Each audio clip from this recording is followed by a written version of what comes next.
বাংলা নিউজের রণক্ষেত্রে শনির আকড়া রাজধানীর শনির আকড়ায় আন্দোলনরত শিক্ষার্থীদের সঙ্গে পুলিশের পাল্টাপাল্টি ধাওয়া এবং সংঘর্ষের ঘটনা ঘটেছে। কাল সারা দেশে কমপ্লিট শাটডাউন ঘোষণা। আজকের কথা বলা হচ্ছে যে কোনো মূল্যে কোটা আন্দোলন দমন করতে চায় সরকার। এটি বাংলা নিউজের বক্তব্য।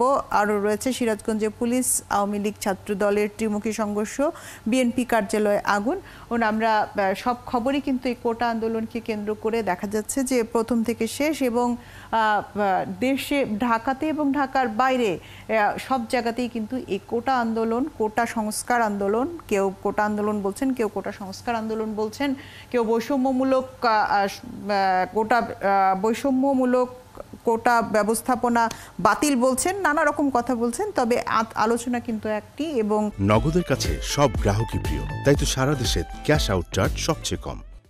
গতকালকের ঘটনা শনির আকড়ার, সেইটি কিন্তু প্রত্যেকটি অনলাইনে রয়েছে। পরবর্তী অনলাইন আমার হাতে রয়েছে বাংলা ট্রিবিউন। বাংলা ট্রিবিউন বলছে দফায় দফায় সংঘর্ষে আরও একটি উত্তাল দিন। গতকালের কথা, সরকারি চাকরি নিয়ে কোটা পদ্ধতি সংস্কারের দাবিতে শুরু হওয়া শিক্ষার্থীদের আন্দোলন এখন রক্তক্ষয়ী ঘটনা প্রবাহে রূপ নিয়েছে। আন্দোলনকারী ছাত্রলীগ এবং পুলিশের সংঘর্ষ চলছে। মঙ্গলবার সারা দেশে 6 জনের প্রাণহানির পরেও থামেনি সংঘাত। সেই খবর, কঠোরভাবে আইনশৃঙ্খলা বাহিনী চলবে গ্রেফতার অভিযান। দফায় দফায় সংঘর্ষে রণক্ষেত্র যাত্রাবাড়ি শনির আকড়া। গতকাল রাতে যাত্রাবাড়িতে টোল প্লাজায় আগুন দেওয়া হয় এবং যাত্রাবাড়ি থেকে শনির আকড়া পর্যন্ত প্রতিটি জায়গাগুলোতে আগুন, রাস্তায় আগুন দেওয়া হয়, ব্যারিকেড দেওয়া হয়। ঢাকা চট্টগ্রাম মহাসড়কে যান চলাচল বন্ধ ছিল, ওই এলাকায় পুরোপুরি যান চলাচল, এবং এই যারা আগুন দিয়েছে তাদের দখলে ছিল। যদিও কোটা সংস্কার আন্দোলনকারীদের পক্ষ থেকে ইতিমধ্যে জানানো হয়েছে তাদের সাথে এর কোনো সম্পৃক্ততা নেই। আইনশৃঙ্খলা বাহিনীও বলছে যে তাদের সাথে এই ঘটনার কোনো সম্পৃক্ততা নেই। 6তলা থেকে ফেলে দেওয়া ছাত্রলীগের সেই কর্মী কেমন আছেন? কোটা সংস্কারের দাবিতে চট্টগ্রাম আন্দোলনকারী শিক্ষার্থীদের সঙ্গে সংঘর্ষের সময় যেই ছাত্র আহত হয়েছিলেন সেই ছাত্রের ছবি দেখা যাচ্ছে, এবং তিনি কেমন আছেন? কোটা সংস্কারের দাবিতে চট্টগ্রামে আন্দোলনকারী ছাত্রলীগের 6 কর্মীর অবস্থা আশঙ্কাজনক।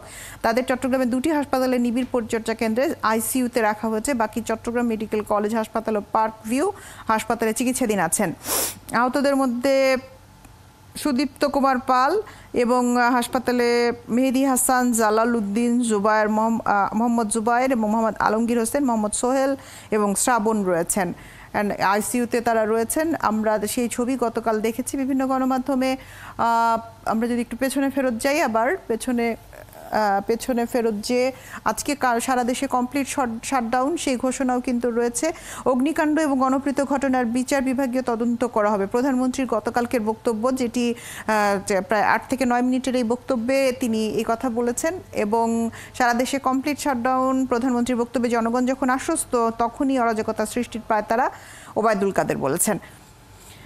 হলগুলো ফাঁকা, সেই হলগুলো ফাঁকার খবর অন্য পত্রিকায় কিভাবে এসেছে ঢাকা ট্রিবিউন দেখতে চাই। ঢাকা ট্রিবিউনে রয়েছেন এটি jagonews24.com। jagonews24.com বলছে যে ফের আন্দোলনকারীদের দখলে ঢাকা চট্টগ্রাম মহাসড়ক, গাড়ি ভাঙচুর। আমরা কিন্তু গত কয়েকদিনের এই আন্দোলনে একটা জিনিস দেখতে পাইনি, যে লকডাউন হয়েছে, শাটডাউন হয়েছে, রাস্তা অবরোধ হয়েছে, কিন্তু গাড়ি ভাঙচুরের মতো ঘটনা কিন্তু ঘটেনি। পুরো ঢাকা কার্যত অচল হয়েছে। দেখা গেছে উত্তরা, মিরপুর, এদিকে বাড্ডা, রামপুরা, সব জায়গাতে রাস্তায় ব্লকেট তৈরি করা হয়েছে, কিন্তু ভাঙচুরের ঘটনা, গাড়ি ভাঙচুরের ঘটনা কিন্তু ঘটেনি। কিন্তু গত একদিন ধরে আমরা দেখতে পাচ্ছি যে হঠাৎ করে অগ্নিসংযোগ এবং ভাঙচুরের ঘটনাটি ঘটছে, এবং মহাসড়কে ব্লকেটের ঘটনা নতুন নয়, কিন্তু ভাঙচুরের ঘটনাটি গতকালকেই প্রথম ঘটেছে। আমরা ধৈর্যের পরীক্ষা দিচ্ছি, র্যাব বলছে। আর বৃহস্পতিবার সারা দেশে কমপ্লিট শাটডাউনের ঘোষণা আন্দোলনকারীদের। নাগরিকদের সতর্ক থাকার পরামর্শ, বন্ধ থাকবে মার্কিন দূতাবাস। শুধু মার্কিন দূতাবাস নয়, অস্ট্রেলিয়ান হাইকমিশন ইতিমধ্যেই তাদের নাগরিকদের এই সমস্ত যে সকল স্থানে সমাবেশ হবে সেখানে যাওয়ার জন্য না করেছেন, এবং বেশ কয়েকটি হাইকমিশন ইতিমধ্যেই যেখানে জমায়েত হয় সেখানে না যাওয়ার জন্য, নাগরিকদেরকে ভ্রমণ না করার জন্য বাংলাদেশ এই সময় দ্বিতীয়বার চিন্তা করার কথা বলেছেন, এবং অনেকেই আজকে বন্ধ ঘোষণা করেছেন। হঠাৎ করে দফায় দফায় সংঘর্ষের রণক্ষেত্র টোল প্লাজার আগুন, ছাত্র সমাজ ন্যায় বিচারই পাবে, হতাশ হতে হবে না, প্রধানমন্ত্রী বলেছেন। পরে আর কি আছে আমাদের হাতে? BD news 24। বিডি নিউজ 24 এর ছবি। ধৈর্য ধরা আহ্বান প্রধানমন্ত্রীর, আন্দোলনকারীরা যাচ্ছে শাটডাউনে। আর ঢাকায় 2 মৃত্যু, কোটা বিরোধীদের হামলা, সুরতাল পুলিশ। না, এই খবরটা একটু দেখে নেই আমরা। হ্যাঁ, এখানে ঢাকায় 2 মৃত্যু, কোটা বিরোধীর হামলা, সুরতালে পুলিশ কি বলছে? পুলিশ বলছে যে কোটা সংস্কারের দাবিতে আন্দোলনরত শিক্ষার্থীদের সঙ্গে ছাত্রলীগের সংঘর্ষের মধ্যে ঢাকা কলেজ এবং সিটি কলেজের সামনে নিহত সবুজ আলী এবং শাহজাহানের মৃত্যুর জন্য আন্দোলনকারীদের দায়ী করছে পুলিশ। 2 জনের মৃত্যুর সুরতাল প্রতিবেদনে পুলিশ বলছে কোটা আন্দোলনকারীদের মারধর এবং আঘাতেই তাদের মৃত্যু হয়েছে। পরিসংখ্যান বিভাগের ছাত্র, তিনি ছাত্রলীগের রাজনীতির সঙ্গে যুক্ত ছিলেন। শাহজাহান নিউ মার্কেটের হকার এবং দিনমজুরি করতেন। শাহজাহানের চোখের নিচে একটি ছিদ্রের মতো জখমের কথা বলা হয়েছে সুরতালে। নিহতের ভাই শাওন মনে করছেন সেটি গুলির চিহ্ন হতে পারে। অর্থাৎ আস্তে আস্তে খবরগুলো বেরোচ্ছে যে কিভাবে তারা মারা গেছেন সংঘর্ষে, গুলিতে কিভাবে, এবং গুলি আসলে সেই গুলি কারা করলো, পুলিশ করলো না আন্দোলনকারীরা করলো, আন্দোলনকারীদের হাতেই বা কিভাবে গুলি আসলো, বা পুলিশই কেন গুলি করতে যাবে, এই বিষয়গুলো সামনের দিকে আসছে। সারাবাংলা.net বলছে শনির আক্রায় গুলিবিদ্ধ 6। আচ্ছা, মৃত্যুর খবর কিন্তু এখনো নেই। রংপুরে শিক্ষার্থী নিহতের ঘটনায় তদন্ত কমিটি, পুলিশের মামলা, হল ছাড়েনি, চাবির অধিকাংশ শিক্ষার্থী বাড়ানো হলো সময়। আর ইবি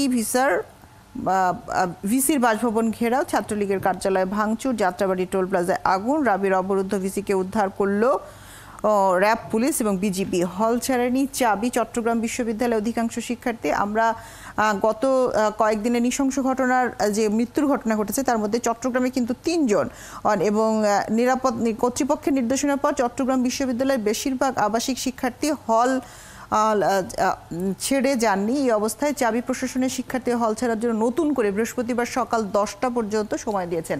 অর্থাৎ আজকে সকাল 10টার মধ্যে তাদেরকে হল ছাড়তে হবে। আমরা জানি গতকাল সন্ধ্যা 6টা পর্যন্ত বিশ্ববিদ্যালয়গুলোতে সময় দেওয়া হয়েছিল, কিন্তু যেহেতু চট্টগ্রাম বিশ্ববিদ্যালয়ে হল ছাড়েনি অনেকে, আজকে সকাল 10টা পর্যন্ত দেওয়া হয়েছে। এবং 10টার পরে তাহলে কি হবে যদি তারা হল না ছাড়ে? সিন্ডিকেট সভার সিদ্ধান্ত অনুযায়ী বিশ্ববিদ্যালয় অনির্দিষ্টকালীন বন্ধ ঘোষণার পর ছাত্রীদেরকে সন্ধ্যা 6টার মধ্যে, যেটি বলছিলাম, 3 দফা দাবি সহ লিখিত আবেদন করেন উপাচার্যের কাছে শিক্ষার্থীরা। দাবিগুলো হচ্ছে, সাধারণ শিক্ষার্থীদের কোনো অবস্থাতে হল থেকে বাধ্য করা যাবে না, হলের বাইরে সার্বক্ষণিক নিরাপত্তা নিশ্চিত করতে হবে, বিশ্ববিদ্যালয় প্রশাসনকে সে দায়িত্ব বহন করতে হবে, এবং হলে অবস্থানরত শিক্ষার্থীদের নিরাপত্তা নিশ্চিত করতে সর্বক্ষণ একজন হাউস টিচার উপস্থিত থাকবেন। অর্থাৎ তারা হল তো ছাড়বেনই না, এবং একই সঙ্গে তাদের নিরাপত্তাও নিশ্চিত করতে বলা হয়েছে। কিন্তু আমরা জানি যে গতকাল ঢাকা বিশ্ববিদ্যালয়ে বিদ্যুৎ, ফোনের লাইন এবং একই সঙ্গে হলগুলো ছাড়ার জন্য নানাভাবে তাদেরকে ইনস্টিগেট করা হয়েছে। যদিও চট্টগ্রাম বিশ্ববিদ্যালয়ের খবর যেটি দেখছি যে তারা অনেকেই হল ছাড়েনি, কিন্তু ঢাকা বিশ্ববিদ্যালয়ের খবর কিন্তু অনেকেই হল ছেড়ে গেছেন। আর কিছু কি আছে আমাদের হাতে? মোটামুটি এই ছিল, অনলাইনের খবরগুলো দেখে নিলাম। এবার একটু আলোচনায় যাব। তবে একটা বন্যা পরিস্থিতির মধ্যে দিয়ে আমরা এসছি, এবং বন্যা পরিস্থিতির পরে হঠাৎ করে এই ধরনের ব্লকেড এবং সংঘর্ষ মানুষের মধ্যে আতঙ্ক তৈরি করেছে। দেশ জুড়ে এক ধরনের অস্থিরতা তো রয়েছেই। সকল কিছু মিলিয়ে পরিস্থিতি অনেকটাই সাধারণ মানুষ যারা তাদের যে এই ধরনের এক ধরনের অস্থির পরিবেশের মধ্যে দিয়ে তারা